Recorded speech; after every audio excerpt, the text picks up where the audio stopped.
மானம் குறையும் இன்னு மாசு படியும் இன்னு வீணா கதை முடிஞ்சு போச்சு.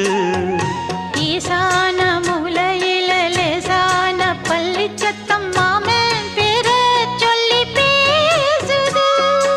ஆறாத சோகந்தன்ன தீராம சேர்த்து வச்சு ஊரும் சேர்ந்து என்ன ஏசுது.